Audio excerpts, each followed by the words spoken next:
Tonight on an all-new 2020, the story of two wildly different women on two opposite sides of a murder. One, a nurse and mother, convicted of killing her boyfriend. My whole life is over. He was my life. The other, a lawyer, obsessed with proving her innocence. If it can happen to someone like Kim, it could happen to any one of us. Tonight, 2020 taking you into that case from the inside out.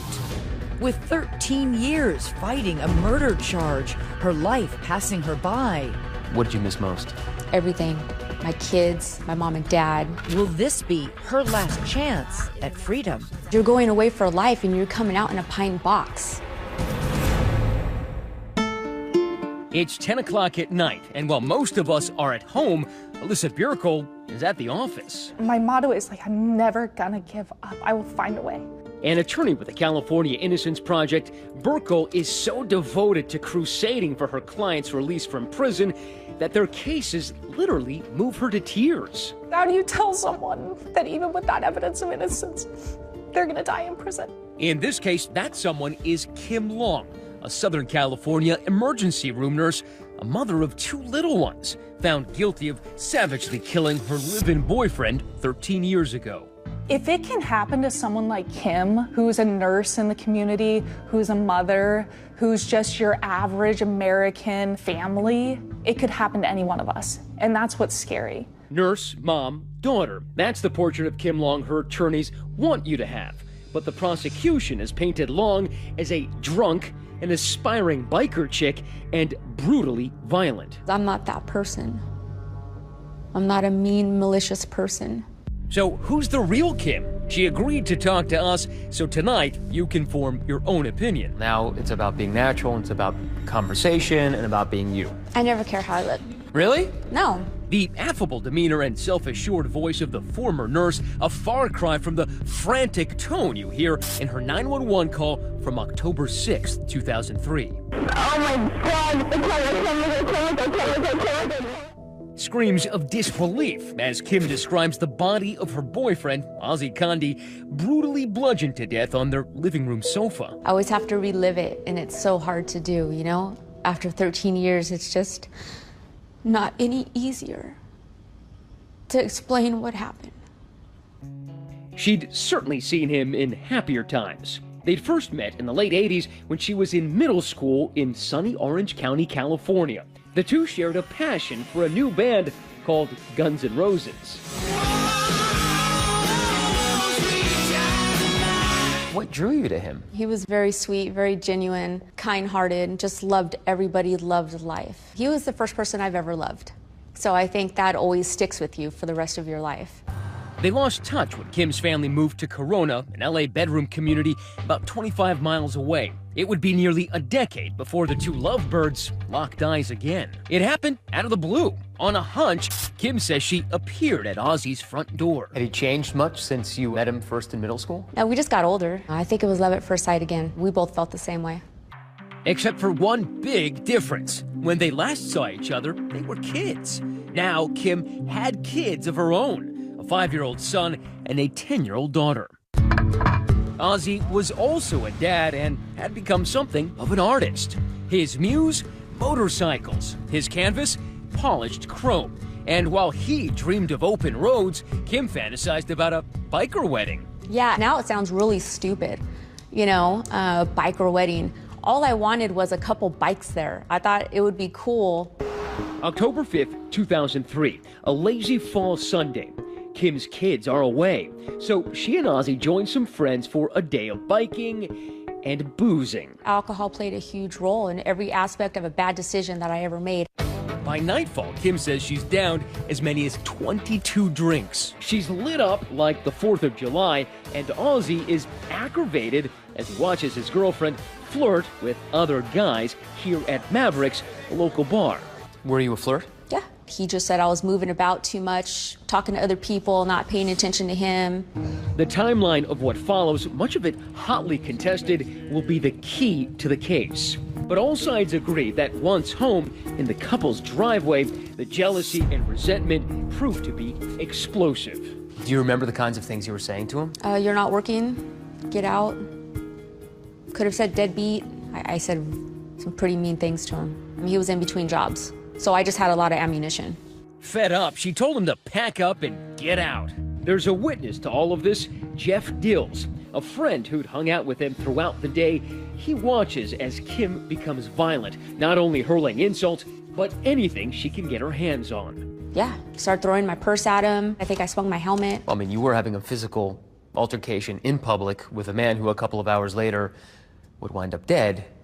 Looks bad. Yeah, it does. Fearing neighbors might call police, Jeff steps in and offers to take Kim to his place to cool off. But after they arrive there, things only get hotter.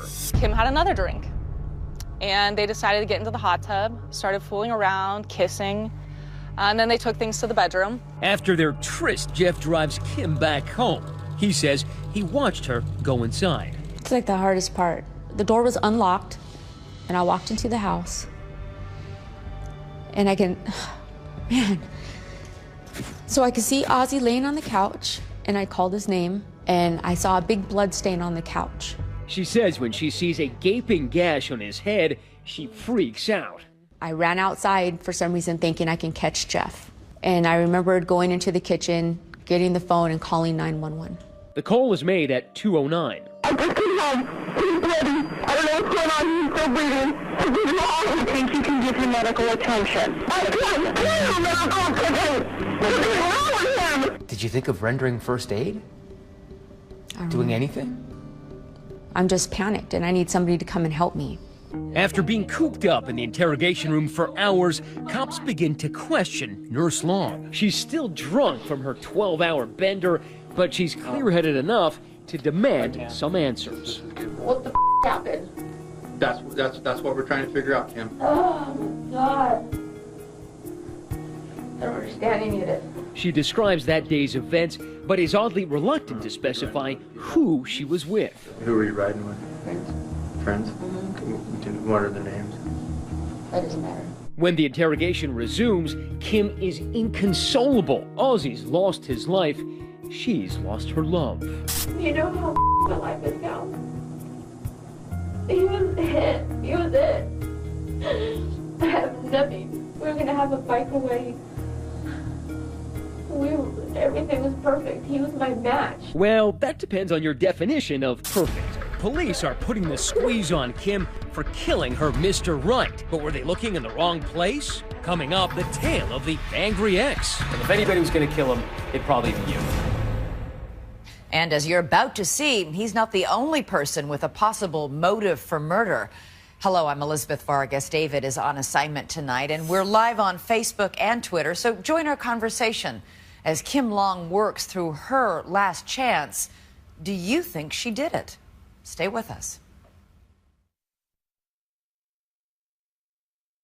2020 continues with more of Her Last Chance.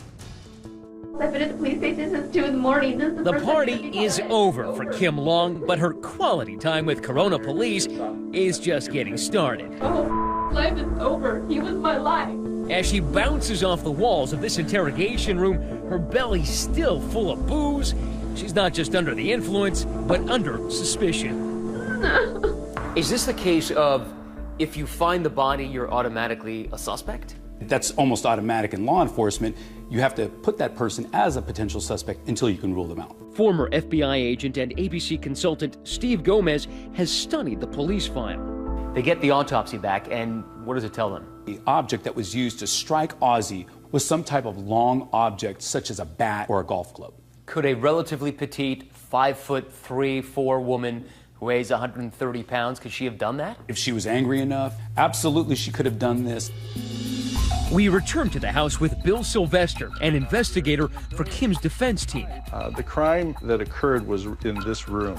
The current residents allowed us inside. All right, so this is very similar to the way it was, and the argument is this is where the suspect was, doing something like this. There were blood spatters found on every wall in this room, ceiling, the floor, this door, and out this door into the garage.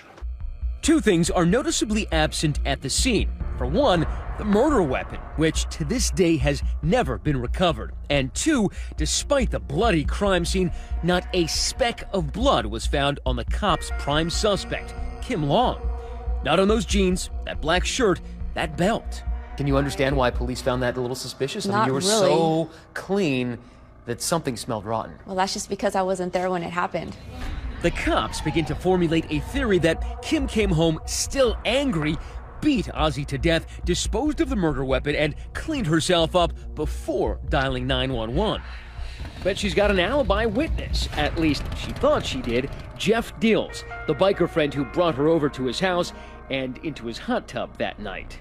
Did anything happen in the jacuzzi? No. Do you and Jeff have anything going on? No. Well, that's not true, and when Jeff Dills comes in for questioning, his story isn't just different, it's damning. Did she say anything about not to say anything about the night before? She says the cops are going to want to talk to you. I said, that's fine, no problem. And then I said, did you tell them that we She says, no, I didn't. She said, please don't tell them that. Why lie about having sex with Jeff Dills? You're possibly a suspect for murder. Yeah, I was just embarrassed. Like, who wants to tell him, oh yeah, by the way, I ran off with some other dude. Having sex with somebody doesn't make you a murderer. True, but your lover's statements just might. Dills continues to bury Kim, telling police she had a motive. She's, man, I could just kick his you know, that kind of thing. Or I want to kick his I don't remember the exact words. And worst of all, opportunity.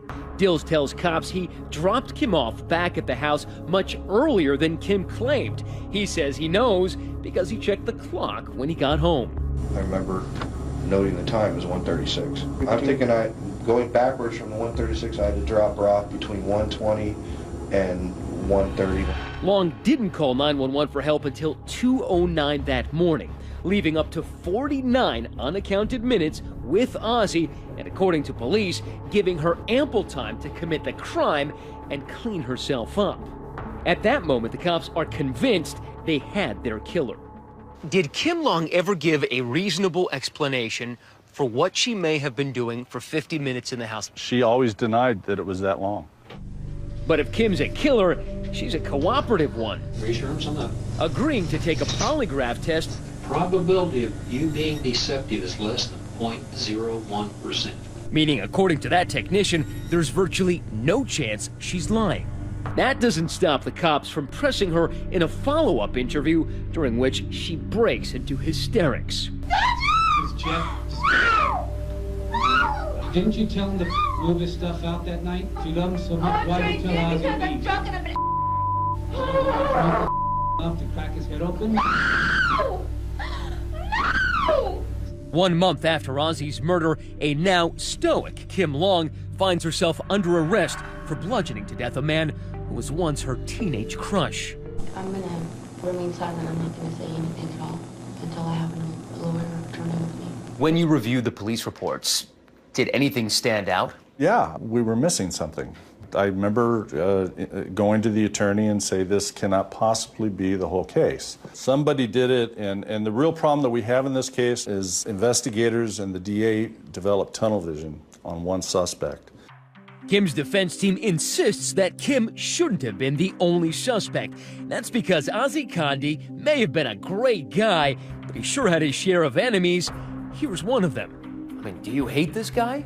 I did, yes. Meet Joe Bogarski, Kim's ex-husband, the father of her son, the man she dropped like a bad habit when she got reacquainted with Ozzy. She kicks you out of the house, brings him in to live with your kids. Right, and then within the same week he moves in. Kim's attorneys claim this laid-back construction worker then became an obsessed cuckold who stalked Kim after she dumped him, hiding in her bushes, peeping in her windows. I was pretty pissed, very upset. I mean, how would any other man feel? I'm like, what kind of guy moves into some house and you're not even divorced? Well, and if anybody in the world had a motive to kill the man, it's you. Right.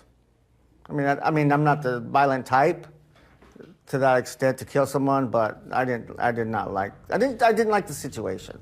Could Joe, Kim's ex-husband, be the killer? No way, he says. He was home that night with witnesses to prove it. But he's not the only suspect Kim floated. You had a theory of who did it. Yes. That you said during the interrogation. Yeah, there was only one person that didn't like us.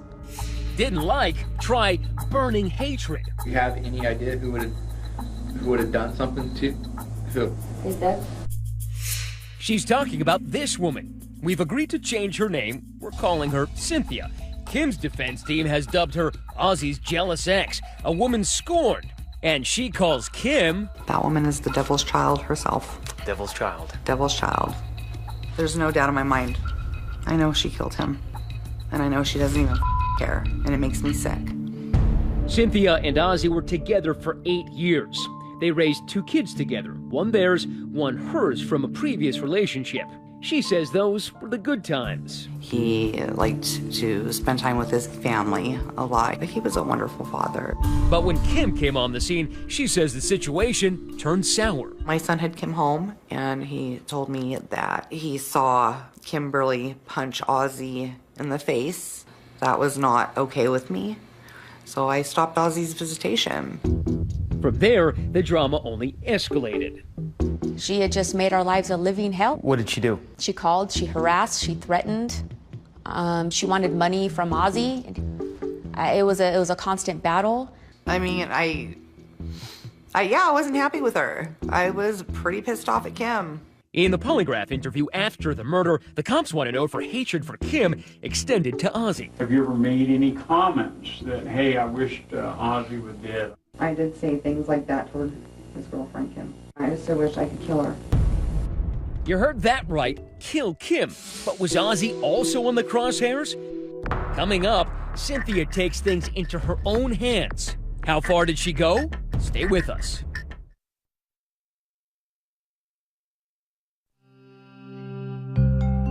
Just how furious was Ozzy's former girlfriend, Cynthia? Well, furious enough that after an argument with Ozzy on the phone, she'd taken matters into her own hands and headed to their home armed with a Sharpie. You wasn't even there. I got upset, wrote deadbeat across the side of his truck with a permanent marker. And you put glue in the door, too, right? I did. Mm-hmm, sure. They didn't think it was very funny. Not funny on their end, no.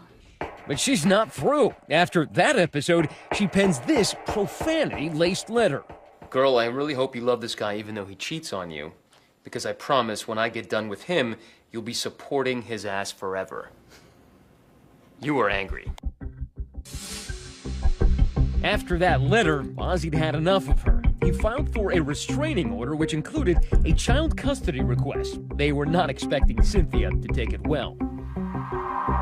We had bats by the door. You kept baseball bats by the door? Yeah. We were ready. Did one of those bats become the missing murder weapon in Cynthia's hands? Ozzy's own family thought it was possible. Brother was telling me. Listen to what Ozzy's brother told cops the day he was killed. She had threatened to kill him and kill his Kim. He wanted to slice their throats. And why did she want to slash his throat or their throats? They were having conflicts. I think she was jealous of Kim. So you did not yourself take a bat to Ozzy's head that night, nor, you're saying, did you hire somebody else to do it? Absolutely not. You had nothing to do with his I didn't want murder. Ozzy dead. Did you want her dead? No, she's not dead. Well, it doesn't mean it succeeded. Dead. I don't want anybody dead. So who done it? Cynthia, the bitter ex-girlfriend? Joe, the humiliated husband? Or Kim, the hard-partying nurse and the only one who's been charged? It fell to the jury in Judge Patrick Major's courtroom to sort it all out.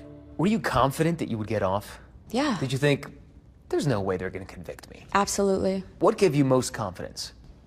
Because I was innocent. By the time the trial begins, the prosecution's key witness, biker Jeff Dills, has died at the helm of his beloved Harley. But Judge Majors rules his testimony from a pre-trial hearing can be read to the jury. This is a case that literally hinges on the testimony of a guy who actually didn't testify at trial. And a man who's dead. A man who had died before trial. And despite the defense's attempts to cast suspicion on Kim's ex-husband, Joe Bogarski, the prosecution calls on him to establish that Kim had a history of violence. We did have some heated arguments when we were together that weren't so pleasant, where I went to bed thinking, man, after that argument, am I even going to be alive when I wake up? You know, it got pretty bad. So you honestly thought that maybe she could kill you in your sleep? Yeah. Kim testifies on her own behalf well enough for that trial to end with a hung jury.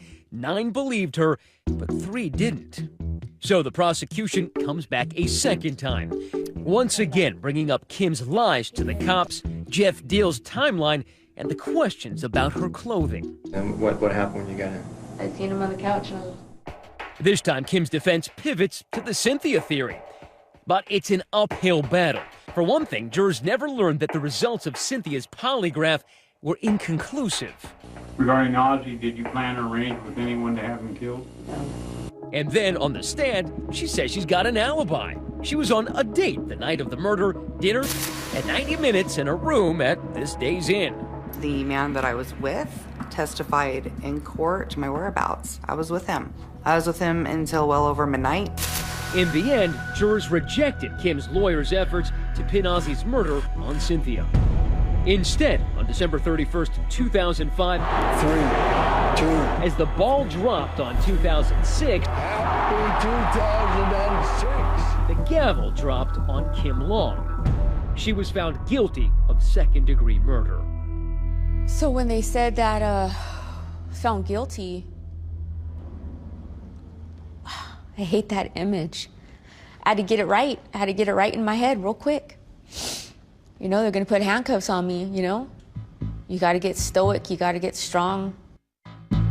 At sentencing, Judge Patrick Majors, who'd also presided over her first trial, delivered 2 surprise announcements. First, something that would leave even courtroom veterans dumbfounded. What did the judge say? Basically that if it had been a bench trial, he would have found her not guilty or acquitted her. And then another stunner, sentencing Kim to 15 years to life, but allowing her to remain free on bail during her appeal. Said I never had a case like Kimberly Long, and that's when he let me go pending my appeal. So I went home. The process takes years.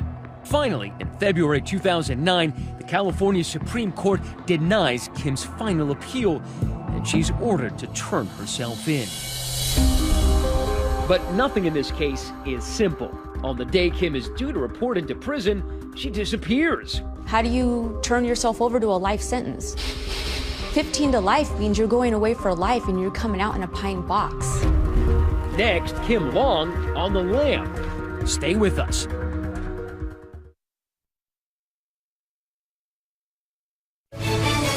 "2020 continues with more of Her Last Chance. It's time for Kim Long to go to prison. But instead, she's gone camping. 10 days later, she finally surfaces to face the music. Why 10 days late? How do you do it? I don't know. I've never done it. I know. I didn't know how to give up everything. How do you walk away from your children, your mom, your dad? She swaps those jeans and bikini tops for prison blues, doling out little white lies to help her grieving parents, Roger and Darlene, cope. I always reassured my parents I was okay, even if I wasn't. Because, you know, when your child's not okay, you're not okay. Right. So I faked it a lot. We saw her every weekend, so she would be just smiling, and she always, at the end of each visit, she'd say, "Mom, I'm coming home." And I said, "I know you are." Did you always believe her, though? Yes, yes. But right after she arrives, she lobs a legal long shot. The only thing I do remember was making that first phone call to my mom and asking her if the California Innocence Project knew I was in prison. That was the first thing you said to your mother in your first call? Do they know I'm here? And are they coming to get me? The California Innocence Project is a clinic based out of the California Western School of Law in downtown San Diego. Its mission? To free wrongfully convicted inmates while training law students. This is our war room. We are down in the trenches. This is the place where the students are making phone calls, tracking down witnesses. This is where it all happens. Alyssa Bierko was just a law student when she first started shoveling through the endless documents in Kim's case. And you have a judge saying, I don't think the evidence is enough to convict. So there were all these interesting factors that kind of put up a red flag for us that this really could be a case of a wrongful conviction. The case against Odell seems pretty weak, and I think he's innocent. Wrongful conviction cases are common enough that the issue has seeped into pop culture. Exhibit A, this week's premiere of the new ABC drama, Conviction. The biggest difference between that program and this one, this case is real. In the beginning, when I would visit Kim, she was very distraught. She was, and I don't know how better to describe this than just like a caged animal trying to get out. But just like Haley Atwell's Hayes Morrison, Check out the lab that processed the leaf evidence. Alyssa would eventually make her job her mission. I tracked down every single lead I could come up with to figure out, who did this crime, because a lot of these wrongful convictions, people want to know, well, if she didn't do it, then who did? Alyssa hoped the answer might lie at the tip of this cigarette butt found near Ozzy's body. The cigarette butt revealed unknown male DNA. It was likely male Hispanic DNA. It doesn't match the victim. It doesn't match Kim. It doesn't match anyone that we know of in this case. Looks promising, but Alyssa can't establish when that butt was left there. Could have been days or even weeks before. And so I tried as hard as I could to find out who really did this, and never could definitively say it was one person or another. But I did, in that process, gather enough evidence to show that Kim definitively could not have done it. She started with the core of the prosecution's case, the credibility of Jeff Dills. Remember, he's the dead man talking, the biker friend Kim hooked up with that fateful night. A man who had died before trial. A man who had never been cross-examined thoroughly about this timeline, about how much he drank, about his motivation to distance himself from Kim because he was afraid the cops were going to blame the murder on him. Dills told the cops he dropped Kim off between 1:20 and 1:30 a.m. The 911 call came in at 2:09. Prosecutors asserted that Ozzy was killed during that window. But in death, Ozzy's body held clues which might refute that. Details that suggest he may have been killed before Kim could have gotten there.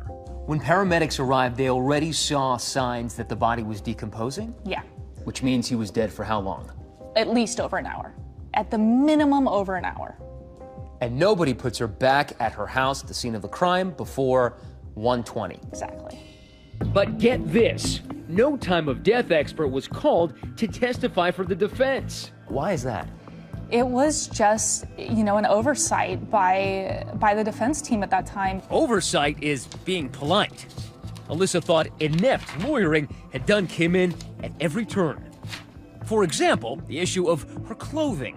Experts believe the scene was so bloody, the murder would have been spattered with blood. At trial, prosecutors suggested Kim may have changed out of bloody clothing and cleaned up. That's why there wasn't a speck of blood on those jeans, shirt, or belt. But Alyssa says she can prove Kim never changed, because Jeff Dills told the cops she was wearing that same outfit when he dropped her off earlier that night. She was wearing a black t-shirt that had some designs on, and she was wearing blue jeans, kind of lowrider blue jeans. And I think she had a black belt on. He describes exactly what she's wearing, and it matches exactly what she has on that night in her police interrogation videos that were collected by the police, that were examined for DNA. Compiling evidence like that to prove Kim's wrongful conviction would take years for Alyssa to build, years Kim would never get back. What did you miss most? Everything. My life. My kids, my mom and dad, being a nurse, my patients, going places, the desert, everything. Ice, a refrigerator. You miss everything. Outside, the Innocence Project starts making noise, organizing this march, 712 miles from San Diego to Sacramento, to draw attention to Kim's case and others like it. We're doing a 20-miler through Camp Pendleton. We visit her many times. It's very difficult because I can't bring her home. Alyssa's first efforts go nowhere, but the long walk to freedom eventually leads all the way up to the California Supreme Court. And in August 2015, her motion for a new hearing is finally accepted. When I got the order which says, "We think your case has merit," I was elated. Next, after a lost decade, her 30s and 40s stuck in legal purgatory, Judgment Day for Kim. She takes the stand. What will she make of her last chance? Stay with us.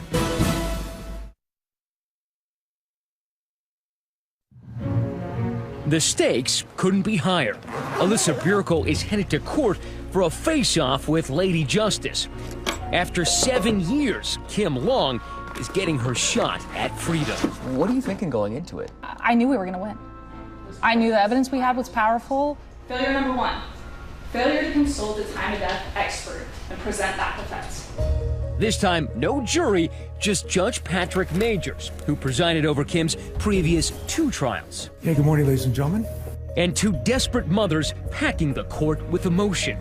Kim's mom is cautious but optimistic. This is what we've been waiting for. So I believe she will come home. That's a good victory for justice. But over the years, Ozzy's family has converted its suspicions about Cynthia to absolute certainty that Kim is guilty. She killed my son. That was my son. That was my child. I had to go to the cemetery and see him in the ground. Now, for the 3rd time, Kim puts her hand on the Bible and swears to tell the whole truth, something Kim struggled with. What lost this case for the defendant was her credibility. The jury didn't believe her.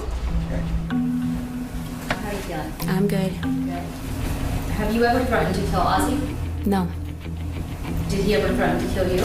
No. Did you kill Ozzy? No, I did not kill him. The prosecution fires straight at Kim's Achilles heel, her inconsistencies, her lies about, among other things, hooking up with Jeff Dills. I try to always tell the truth. You try to always tell the truth, but you lied to the police about your conduct with Mr. Dills?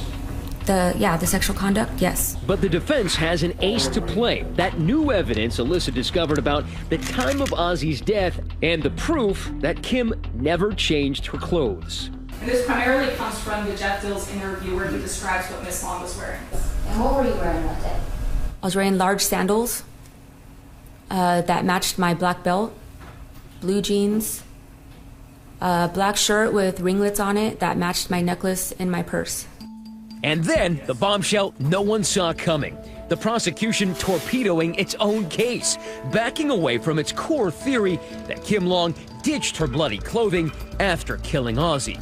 She never had any blood on her. I'm going to tell you right now, it's not the people's position that she changed her clothing. The people have seen additional evidence here that we weren't aware of before. What's amazing about this is that it seems the Perry Mason moment didn't come from the defense, it came from the prosecution itself. Yeah. They, in their closing argument, conceded that she did not change her clothes. If she didn't have blood on her clothes, the only reasonable inference is she didn't do it. After a 7-year quest to bring Kim home, Alyssa Burko is so close she can taste it. I am feeling pretty good right now. We've done a ton of work on this case, and it's all coming together and wrapping up tomorrow. The next day, in a crowded courtroom, Kim hugs the Innocence Project lawyers as she steels herself for the judgment. In the matter of Kimberly Long, I was like squeezing Kim's arm or her leg or something every time the judge would say something positive. I think we were both sitting there shaking a little bit. Alyssa translating the legalese.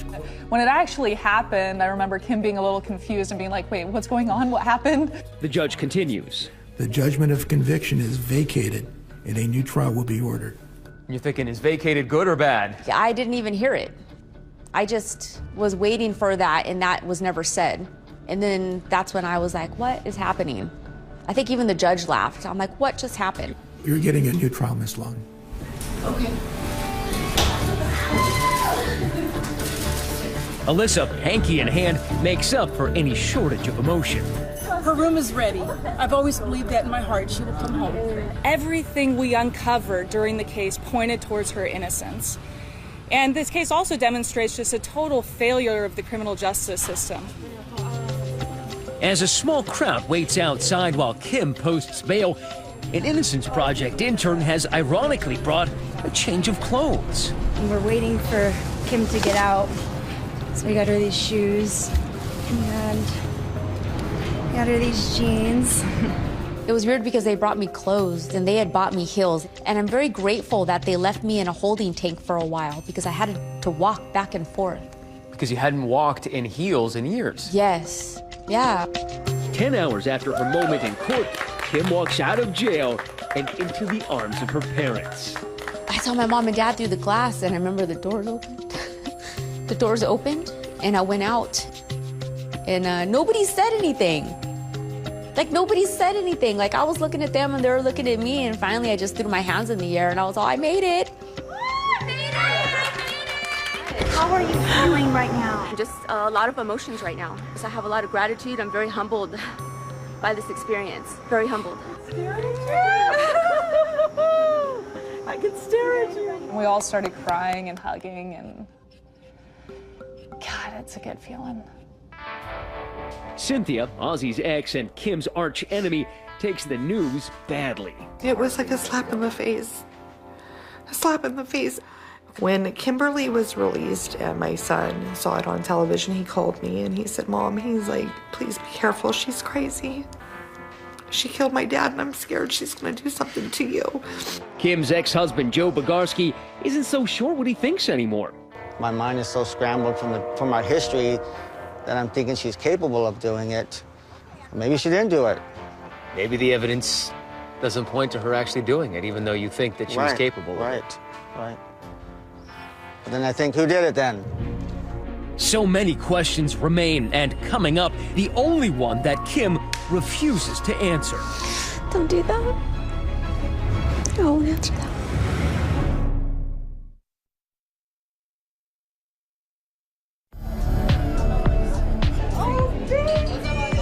There's no playbook on what to do on your second day out of prison, so after beating a wrongful conviction for murder, Kim Long and her supporters are celebrating with a freedom breakfast. I've been watching the internet, or what do you say? Online. Yeah. Facebook. I don't know how to do all that, yeah. And She may not be social media savvy, but she's had nearly 8 years to dream of reconnecting with the outside world.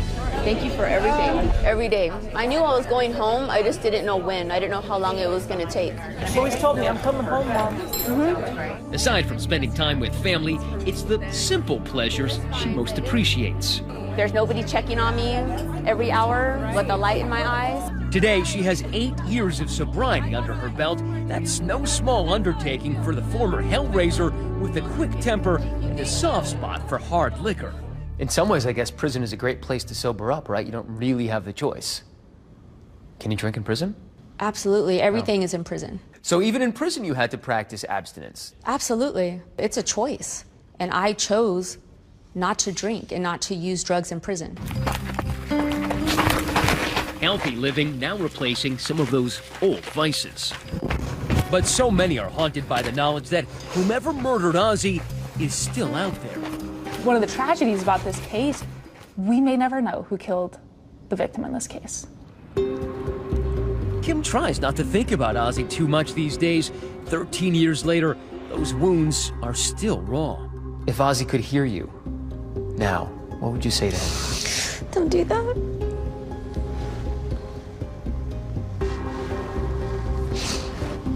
I won't answer that. Why was that so hard to answer? It still hurts to know the last words I said to him they weren't loving or kind, will disturb me for the rest of my life.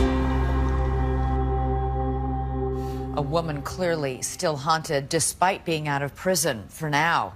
There is still a chance the prosecution may retry her. Do you think she's been through enough?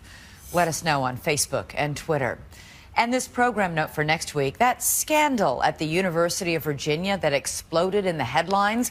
Remember the story of an alleged sexual assault on a student known as Jackie? A fraternity and a campus in an uproar. But now Amy Robach with the key questions. Did Jackie make it up? And if so, why? Next week on 2020, it's the story you thought you knew. It was one of the biggest stories to ever hit a college campus ever. One of the country's elite universities condemned. What do we want? An answer rate! It was just shock. One of the nation's top magazines discredited. You took her at her word, and you got burned.